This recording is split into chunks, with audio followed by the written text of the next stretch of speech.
Olá, bem-vindos mais uma vez ao nosso canal do YouTube Diálogos com Afeito. Eu sou a Dakla. Eu sou a Rayane, um prazer novamente estar aqui com todos vocês. Hoje nós vamos falar sobre Cândido Portinari, a sua vida e as suas principais obras. Vem com a gente que está muito interessante e muito artístico também. Vamos lá! Cândido Portinari foi um pintor brasileiro e um dos maiores do modernismo. Ele nasceu na cidade de Brodowski, em São Paulo, no ano de 1903. Era filho de imigrantes italianos e com apenas 6 anos de idade ele começou a desenhar. Aos 14 anos, Portinari foi um dos colaboradores na restauração da igreja de Brodowski. Com 15 anos, ele foi ao Rio de Janeiro e ingressou no Liceu de Artes e Ofícios. Mas, não ficou muito contente ali com a cidade grande e retornou à sua cidade de origem. 3 anos depois, quando tinha apenas 18 anos de idade, retornou ao Rio de Janeiro e entrou para a Escola Nacional de Belas Artes. Se destacou pintando retratos. Em 1921, ele se mudou para o Rio e, em 1922, participou da exposição no Salão da Escola de Belas Artes e assim começou a ganhar um certo destaque. No ano de 1928, o artista ganhou como prêmio uma viagem à Europa. Estando lá, desatou os nós do academicismo e se entregou a conhecer a vanguarda artística europeia. Em 1931, Portinari retorna ao Rio de Janeiro e pinta 40 telas em 6 meses.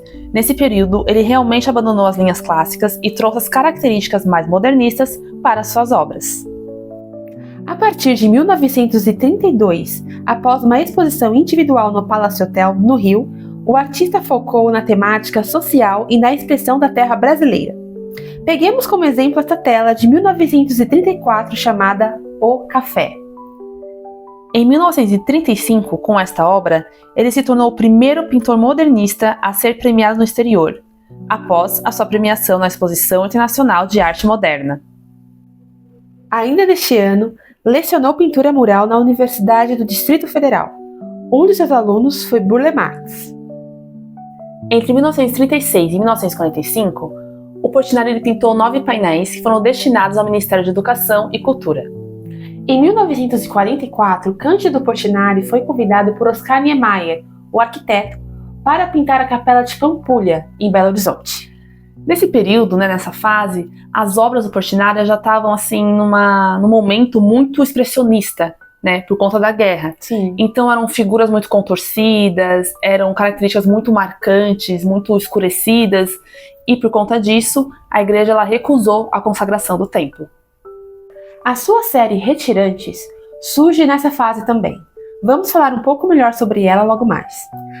A sede da ONU em Nova York conta com seus 2 grandes painéis, Guerra e Paz, finalizados em 1956. Nos anos 60 nasceu a neta de Portinari, então ela logo passou a ser o tema de suas obras, retratando a infância da menina no estilo cubista. Devido à intoxicação pelas tintas, Cândido Portinari faleceu no Rio de Janeiro em 6 de fevereiro de 1962. Já que a gente trouxe aqui algumas coisas da vida pessoal dele, vamos agora analisar umas imagens do pessoal? Vamos sim! Antes de darmos continuidade, é importante ressaltar aqui, lembrar a todos que o modernismo, em especial o modernismo brasileiro, tá gente, aqui no Brasil, ele foi marcado por algumas características, alguns pontos que eles eram muito similares entre todos os artistas, quase todos os artistas da época, nas suas diferentes linguagens artísticas, seja na pintura, na escultura, na poesia, na literatura, no teatro, na dança. E quais eram esses pontos? Era uma busca por uma identidade nacional, Era a inclusão de características de movimentos da vanguarda artística europeia. Então, como o cubismo, o fauvismo, era também uma busca pela liberdade de expressão artística. Então você tem aquela fuga, aquele distanciamento, aquele desatar do nó com uma parte mais clássica, mais academicista. Então vários artistas dessa época, em especial das artes plásticas, eles acabaram se distanciando disso para poder assim, se alimentando ali da fonte das vanguardas artísticas europeias e de pontos muito específicos nacionais. Então paisagismo nacional, as características, vamos dizer assim, físicas de algumas pessoas de determinadas regiões do Brasil, unir isso para tentar criar uma identidade mais brasileira, por assim dizer. E que até então não eram retratados pelas artes, Sim, exatamente. Então, até você tem, é interessante falar isso, que você tem aquele polo que gosta do modernismo e aquele polo que não gosta exatamente por conta disso. Porque se é uma identidade, e que eu entendo também, se é uma identidade nacional, por que a gente vai e traz coisas da Europa para poder colocar aqui? Mas pensando que a gente está falando do negócio da década de 20 em diante, né? Mas isso foi importante, na verdade, porque ele surge como uma tentativa de quebra de barreira. Então, antes eu que estava ligada a uma parte mais acadêmica, eu corto isso, utilizo o que eu tinha ali a meu favor, que era viagens para a Europa, falando de uma classe média, né, mais alta. Uma viagem para a Europa, eu me alimento dessas vanguardas artísticas europeias, trago para cá e tento inserir nisso elementos brasileiros. Um contexto mais brasileiro para tentar criar uma busca por uma identidade que até então, vamos dizer assim, a gente não sabe qual que é. Porque está sendo construída, né? Dizer assim, isso, exatamente. Isso surgiu em tudo, a literatura, na pintura, então foi um boom, né, gigantesco.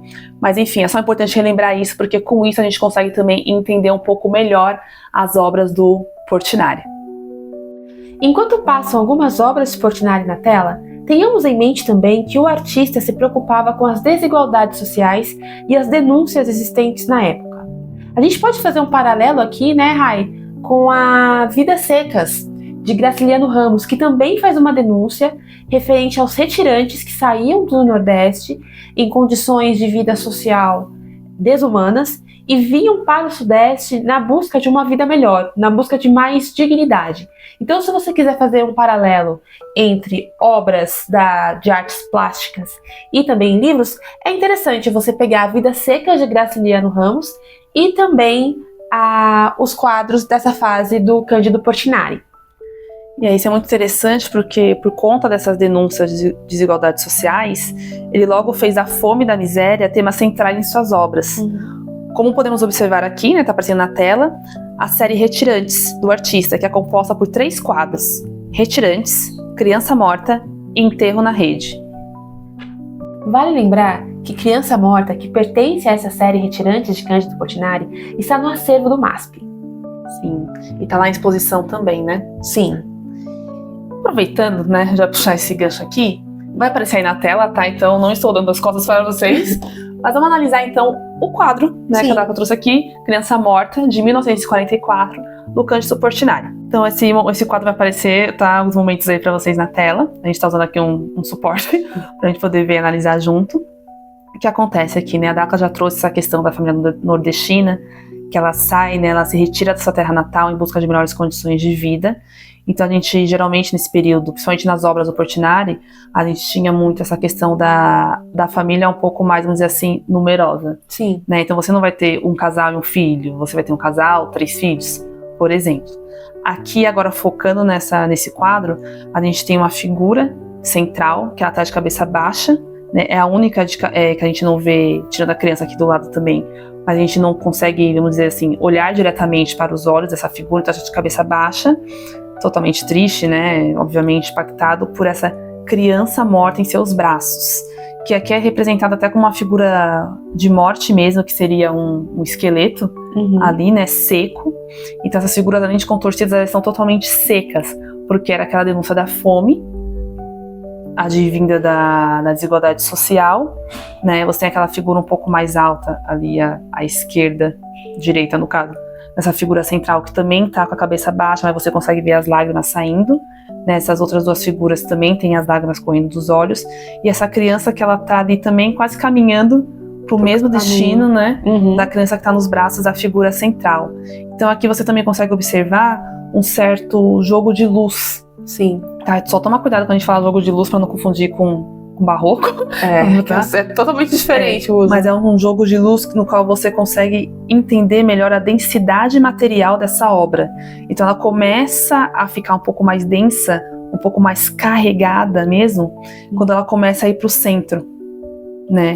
Que é onde, na verdade, provavelmente é onde o artista queria que a gente fosse, né, focando o nosso olhar, que é a figura, que aqui a denúncia é mais evidente na figura desse esqueleto nos braços dessa personagem aqui central.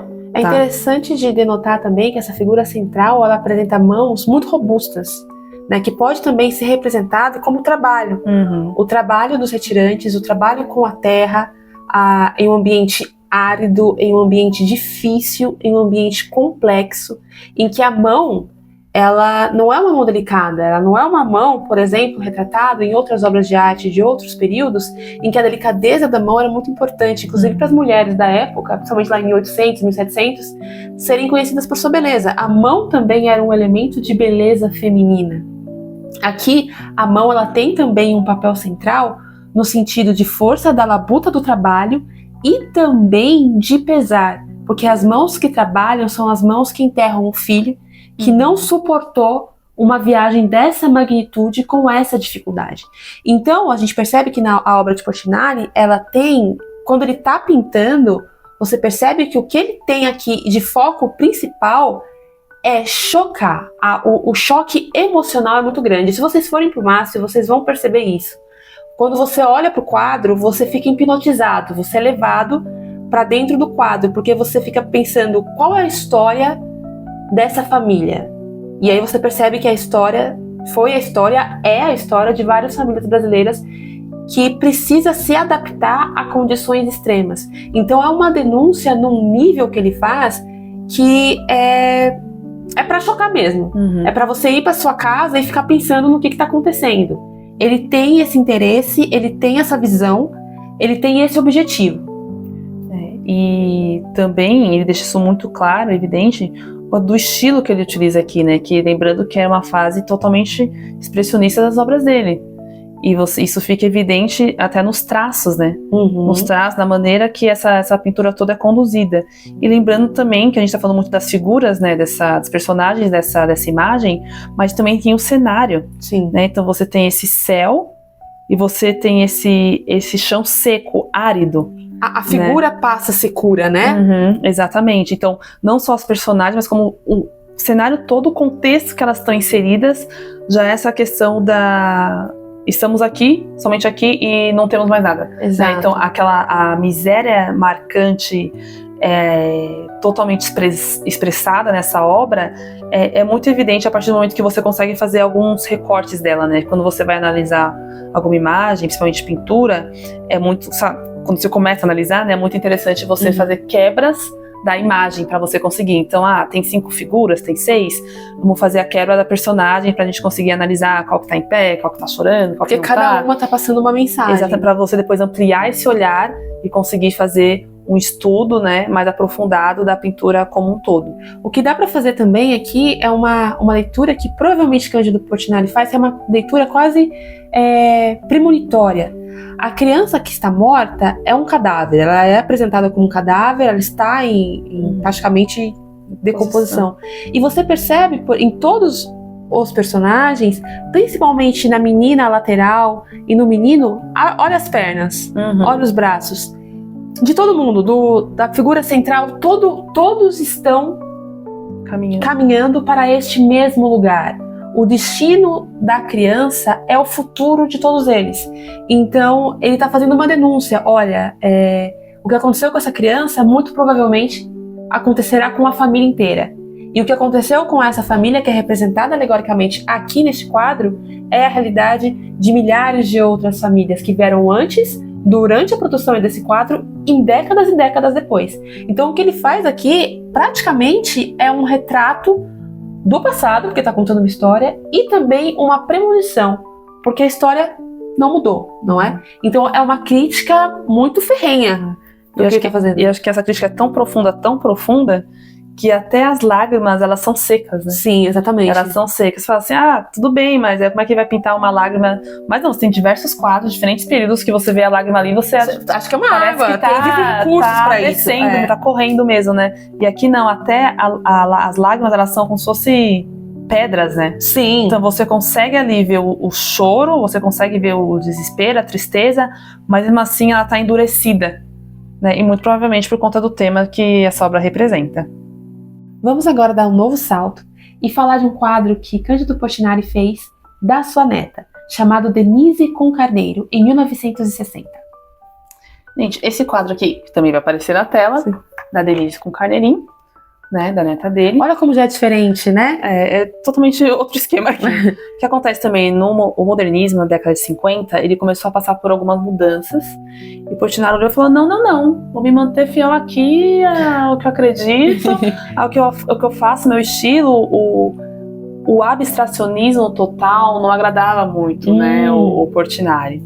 Depois que a neta nasceu, então, virou o tema central das obras dele, e ele começou a puxar mais esse viés cubista, né, que a gente pode verificar aqui nas obras dele, nessa obra dele, desculpa, em específico, que a gente tem esses formatos geométricos. Parece até que é uma colagem. Sim. Que ele faz, porque ele vai sobrepondo essas peças, né, faz até um quebra-cabeça quase aqui. Ele vai colocando essas figuras, uma meio que em cima da outra, para dar, se você olha de longe assim, você acha que foi recortado. Sim. Né? Quando você traz pra perto, se aproxima, você percebe que não. A Denise e o Carneiro estão iluminados e o fundo não, né? Sim, é muito interessante, o que eu acho, pelo menos, né, essa opinião minha, interessante dessa obra, é que a Denise em si, o rostinho dela, vamos dizer, tá conservado. Não tem nenhum elemento aí. Se você pegar outras imagens, outros quadros dele, que tem a Denise como tema central, a netinha dele, você vê que alguns até tem, mas você consegue identificar muito rápido e facilmente a face dessa criança, assim. Você consegue identificar que é a mesma. Ela não é abstrata, né? Ela tem personalidade, ela tem identidade ali. Você vê a Denise. Não, até os quadros dele que seriam mais, não sei assim,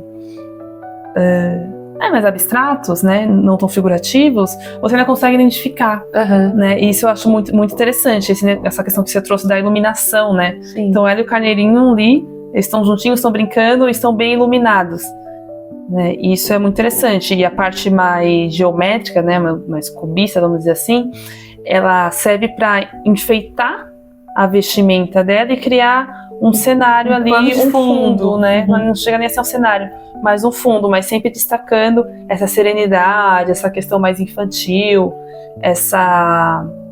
quando você olha, né, para um objeto, para um ser, né, uma pessoa com certo ar meio sublime. Sim. Então você te traz um alívio. Sim. Essa imagem. É uma pintura leve, né? Então é interessante pra gente observar que o Portinari, ele não perde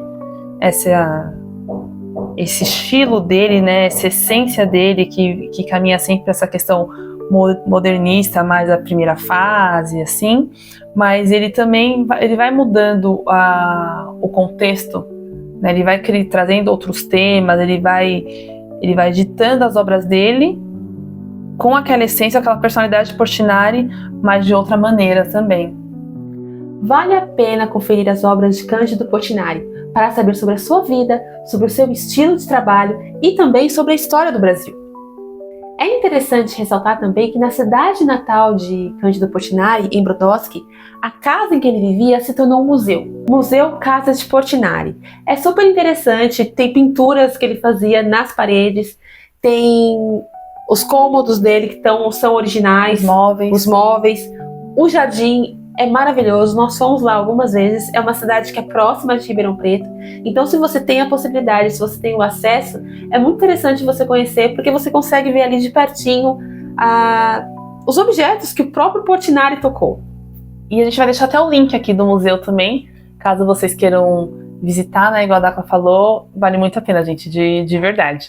Aproveitando aqui, a gente tá finalizando o vídeo, eu queria falar para vocês, se curtiram, deixar o like aí, compartilhar com todo mundo que se conhece, se inscrever no canal, porque ser curioso às vezes é bom, né? É sempre bom, é sempre bom. Às vezes é bom aí direcionar essa curiosidade para coisas que vão te alimentar, né, de uma maneira educativa também, é sempre muito interessante.